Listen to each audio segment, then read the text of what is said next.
So I want you to type into the chat. If you haven't, this is where we're going to all participate, okay?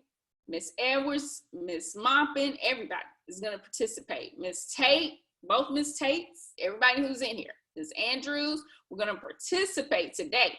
Listen, I need you to type in an answer to these questions. Do you adjust your leadership to the people that you lead, or do you make your people adjust to you?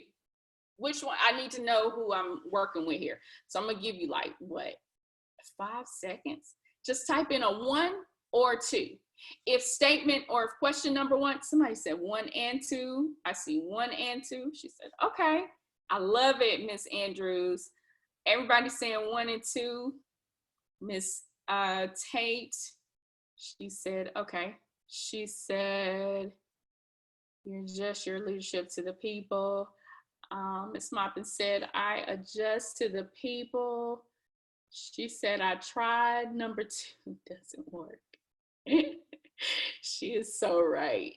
She is so right. Number two makes things hard, man. Miss Moppin, I want to fall out laughing, but we're in a professional setting. So just know after this webinar is over, I am going to do that. Okay. So yes, number 2 makes your job so hard. It makes it hard. And if you're using 1 and 2, there is a delicate balance that you need. Somebody says, okay, I start with 1, and based on the individual, I default to 2. Okay, good. Very good. Okay, that's good. I see some great answers here. Somebody said doing only 1 or 2 all of the time is nearly impossible. Very good. Yes, ma'am. Doing 1 or 2 all the time is nearly impossible. And that's why I wanted to give you the questions so that you'll know. Because, hey, look, it's not happy-go-lucky all the time, right? Some people can't handle that. And so you have to resort to a different style of leadership in order to get the outcome that we need, that the organization needs. So I get it. Yes, 1 and 2. So that is good. I love what I'm seeing in here. Very good. I see incorporate your style of leadership with the personality type of the employee. Awesome thing. I love it. I love it. You guys are amazing. Man, A+ for you guys today, man. 100 for everyone. Listen, if you want to talk about these or go over the strategic leadership, I'm going to give you some questions. And if you want to talk about your strategic leadership, like how you're going to do these things, then I want you to book an appointment. You're going to book it at bookimpact.1028.com. And I'm going to show you that again. But I'm so excited about the content. I'm going to keep it moving, okay? All right, so here is a framework that you could use. And now, as I'm talking about this framework, I want you to envision which one of these are you, okay? I got a feeling I know how some of you are going to respond, or most of you are going to respond, but I want you to think about which one of these do you mostly use. Because I think as leaders, you kind of use different styles, but there is one style that you mostly use, okay? And that's the one I want you to be thinking about, okay, as I'm reading the descriptions. So Dr. Paul Hersey and Kenneth Blanchard came up with the situational leadership framework. And their framework says that there are 4 leadership styles, okay, in their framework. Now, you can find leadership frameworks everywhere. In their framework, there are 4 leadership styles, okay? He's driving right now. Okay, thank you for participating, Mr. Argiles. Okay, thank you for participating. He said 1 and 2, I love it. Okay, so the first one, and they have it in a different order on their framework, of course, because they have it where you can determine the behavior of the employee, and then based on the extreme of their behavior, you determines what quadrant that they fall in. So they have it organized by quadrants, like in 4 parts, right? And you can find that anywhere. If you email me, I'll send it to you, okay? So the first one is supporting. Okay, the leader and the employee make decisions together, and the role of the leader is to facilitate, to listen, draw out, encourage, and support. This is for your superstar falls in this area right here. This is where you develop your leaders, and that in-house training you were talking about, this is where you get your people ready to this point right here. These people understand the task, and they also understand why we're doing it. They have a mind for the organization. They know what to do. These people just need support. You can get with them and talk about challenges that are occurring, or they'll come to you. These are people that come to you with not only the challenge, but also the suggestion for how to get it done. And they're just looking for support, okay? They are self-sufficient. They can do this job, and they want to do this job. These people just need support. Then you have delegating. Now I have, and I want you to give me a thumbs up or thumbs down. Hey, you can agree or disagree with what I'm getting ready to say now. I'm gonna look in the chat and see, but delegating, I have seen over the 20 years, I have seen that sometimes this particular leadership style is used as a cloak for laziness, like a cover up, and I don't know any other way to say it, okay? Sometimes people they pride themselves off delegation, but when the ship starts going down, they blame the person that they delegated the task to. They blame that person and don't take ownership that you gave the directive. Now that sometimes delegating, I have some people who agree. Sometimes delegating is used as a cloak for laziness. And you have to, as the leader, you have to watch that, because they'll use people to get things done and call it delegating, but it's not, okay? I see somebody say, don't completely agree. Okay, Miss Andrews doesn't completely agree. I get that. I'd love to know why. But I'm just giving this is what I see sometimes, is that delegating sometimes is used as a cloak for laziness, okay? But when used correctly, delegating is an excellent leadership style for some. Now, this is where the employee, they make the decisions about what you give them a task, basically, and they do it. But you give them that task when they are ready for that task, okay? When you know as a leader they are ready for that task, and also as a leader, you have a time period that you monitor the progress, not just give it to them and just go on and you never check, and then if something happens, you blame the person who gave it to. That's totally not the direction of delegating, okay? So the leader is to support the employee, but usually in delegating, those people can tell you too how you can support them. They know how to do the task. All right, so then you have coaching. The leader explains why, solicits suggestions, they encourage, continue to direct the goal or task and accomplishments. Okay, so in coaching, these are people who they know how to do the task, but they may not always understand why, or they don't have the connection. Like, they don't always have the connection. So these are people, and I'm gonna read that, Miss Andrews, I'm gonna read that in a few minutes, but these are people who, they know how to do the task, but they don't always understand why. And so you are coaching them to help make that connection so that they can move into a different part of you or a different role of leadership that you would play, right? So that you can grow them up. All right, directing. These are people who, this is your group that maybe they don't, most of your new people fall into this group. And sometimes your people who maybe need a little bit more affirmation, confidence, they need more of that. So they would fall into the directing. This is where you do have to tell them a lot of what needs to be done until they get the confidence to do it, to move into the coaching side of things. But you tell them a lot of what needs to be done, right? So these are the 4 styles that Kenneth Blanchard and Dr. Hersey came up with. So I want to know, though, which style do you mostly lean on? Which style do you mostly lean on?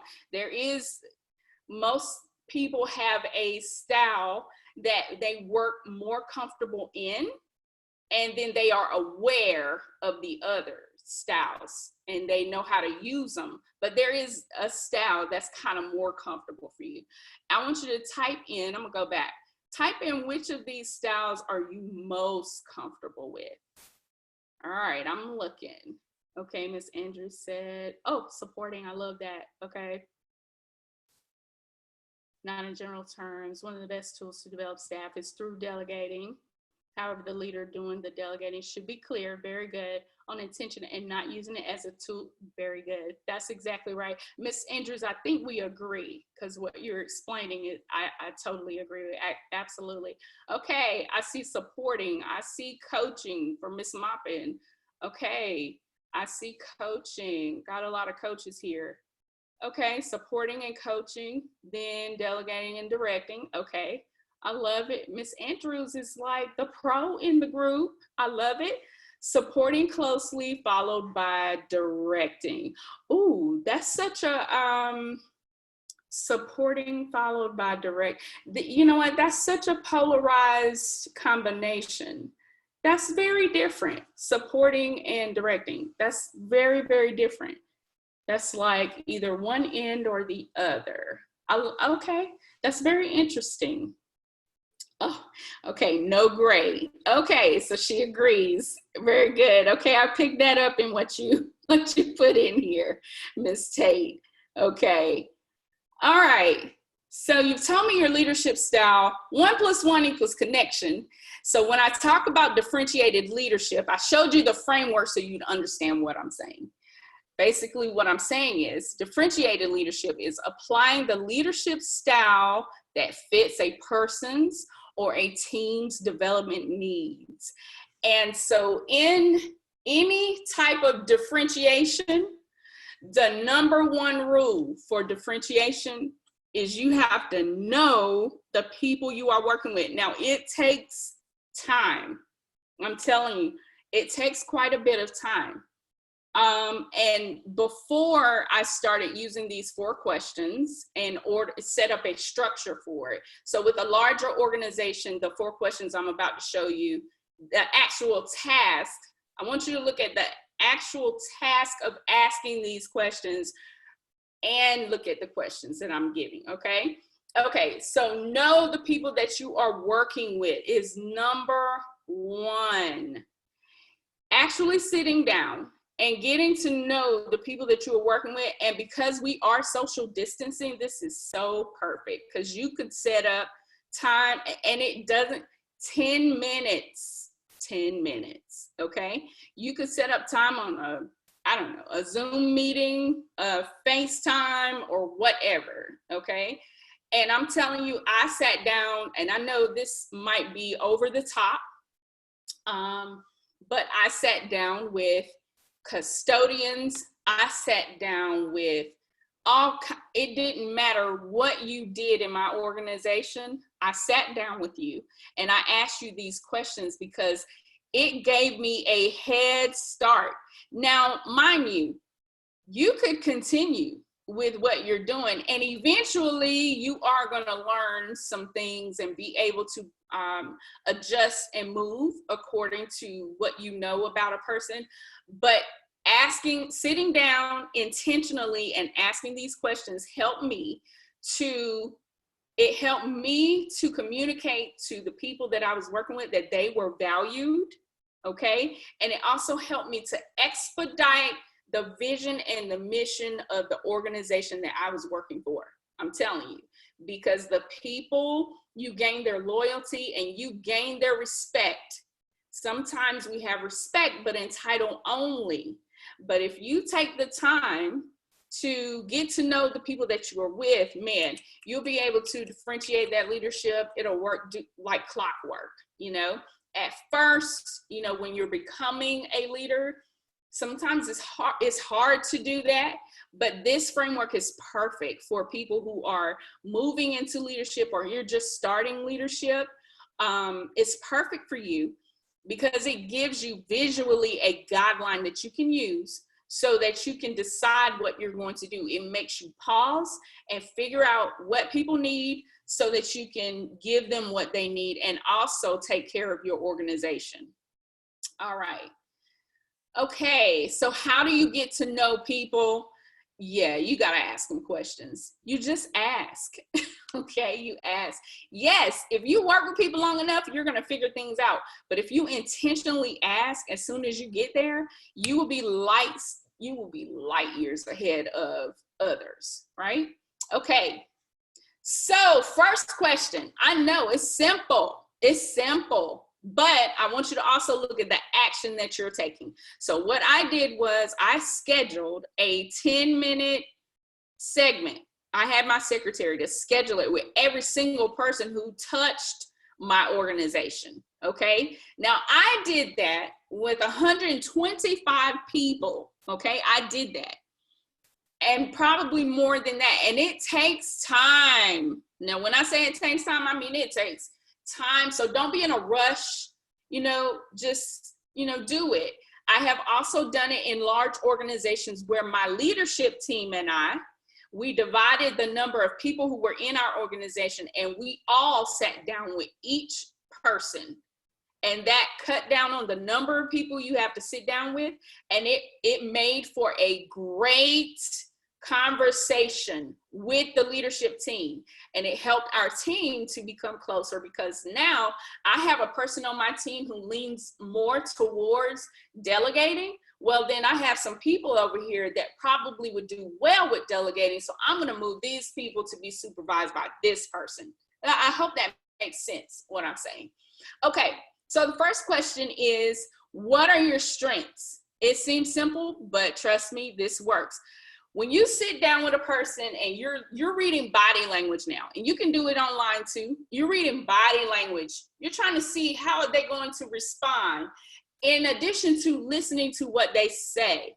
So you're saying if they answer if they're overly aggressive as soon as you start, there is a lack of trust with that person. It may be with the organization. Hey, it may be at home. I don't know. But it indicates to you, okay, with this person, I need to proceed with caution. There is a lack of trust there. And it's just something to have in the back of your mind here. This person has a lack of trust, or maybe this person has trust issues with the organization. I mean, it could be anything. They've had run-ins with people there. Maybe they don't get along with the people in there. I don't know. But I know I have sat down and, you know, one time I had a person, it's like, okay, tell me your strengths. And they were like, I'm just trying to see why we're doing this. I don't, okay. So immediately I knew that person had a lack of trust. And I knew that it would take me some time to gain the trust of that person. So then when things happen or when he responded in certain ways in the future, I did not overreact.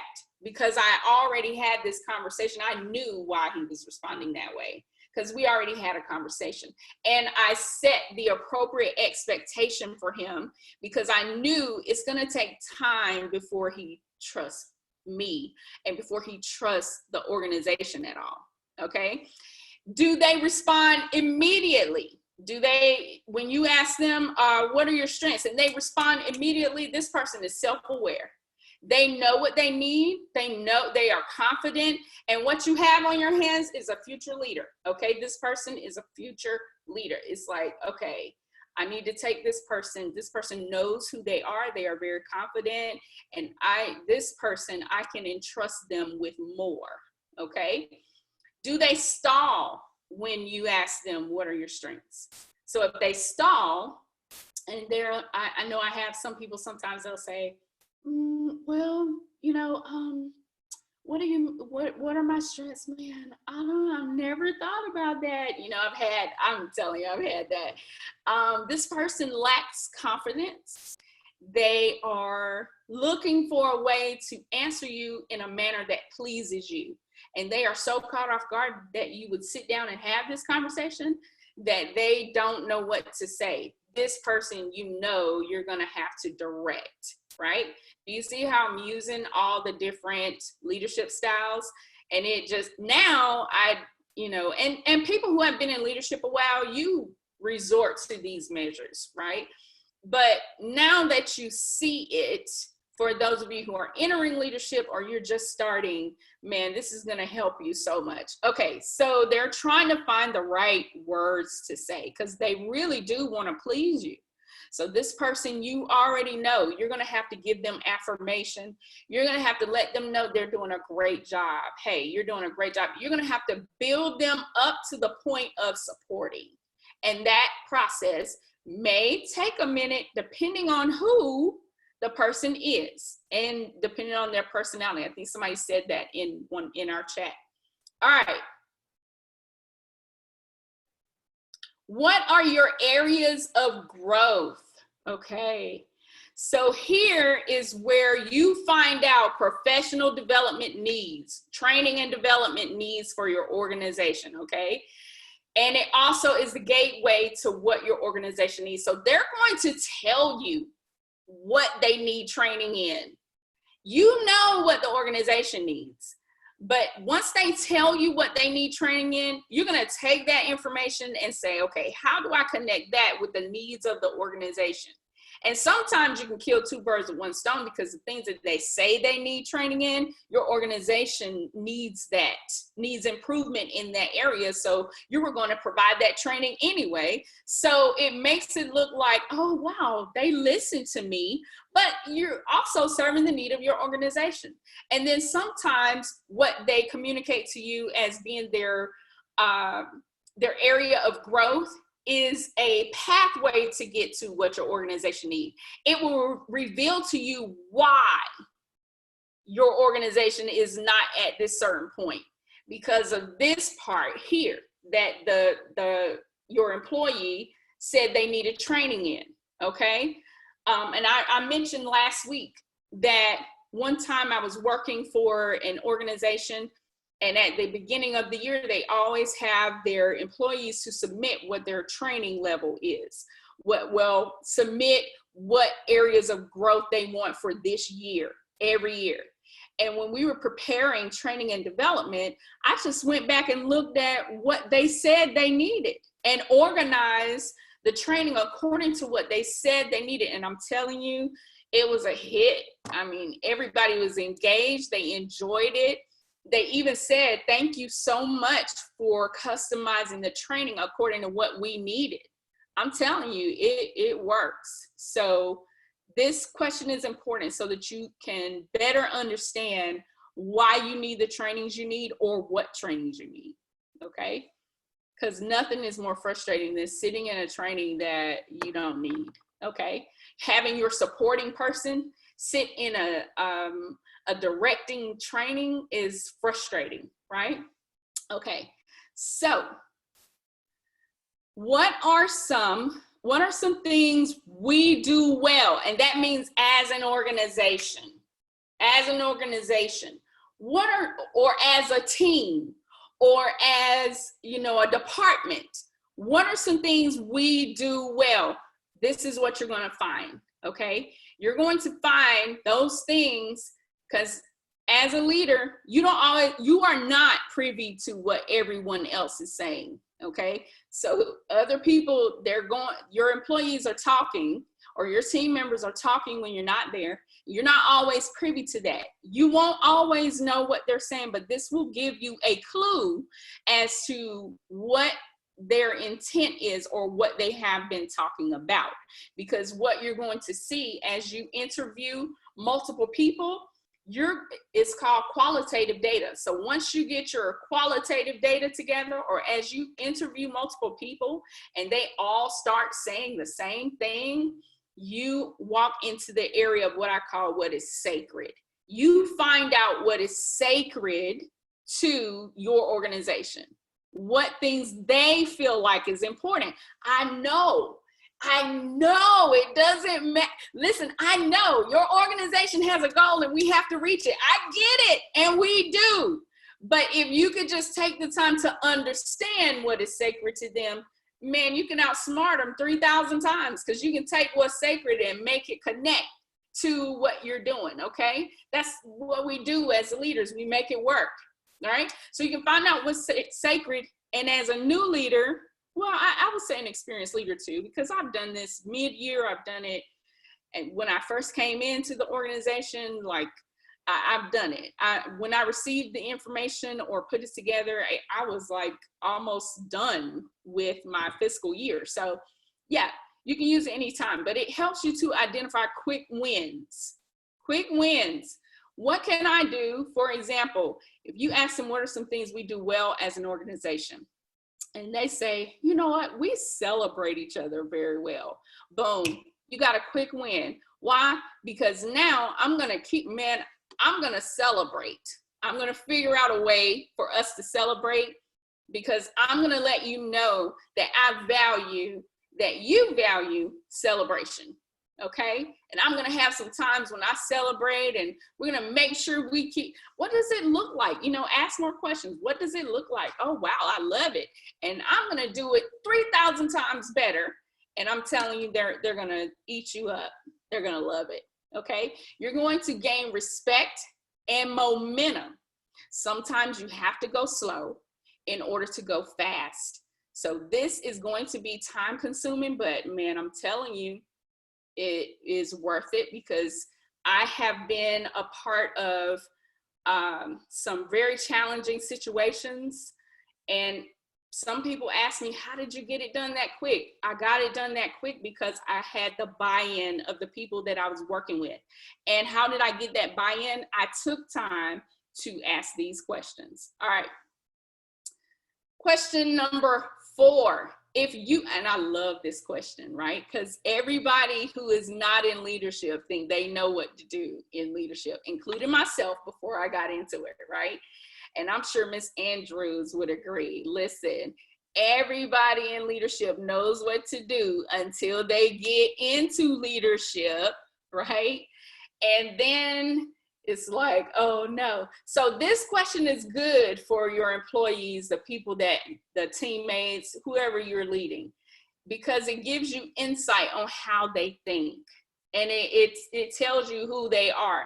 And I think the next webinar I'm doing has to do with the personalities that are represented in your organization. There are, consequently, or coincidentally, 4 personalities that are in your organization. And I'm going to do a training on that. So be on the lookout for that, okay? So if you were in charge, if you were the leader for a day, what would you do? Now, I love this question. And you want to know why I love this question? I love this question because I get to see, it just tells me so much about the person's personality, right? So I get to see, one time I asked this question and I had someone say, well, it's not really a whole lot you can do in a day. You know what? Immediately I knew, okay, this person is a detail person, which means they don't understand big picture. So when I lead them, I have to make sure I am intentional about making sure they understand exactly what I'm saying. I have to be conscious of the word choice that I use with this person, because that person, listen, leadership is communication, right? And the whole point of communication is that the opposite person, the person on the opposite end, understands what you're saying. So you don't have to take it personally. It's not. But what he was communicating to me was, hey, I don't process information this way. I don't process information this way. You're going to have to adjust the information. And so I did. I said, okay, what do you think is a more appropriate time? Let's say you were leader for a year. I know you can make changes in a year. And I tell you what, let's say 3 years, because statistically it takes about 3 years to make a change, right?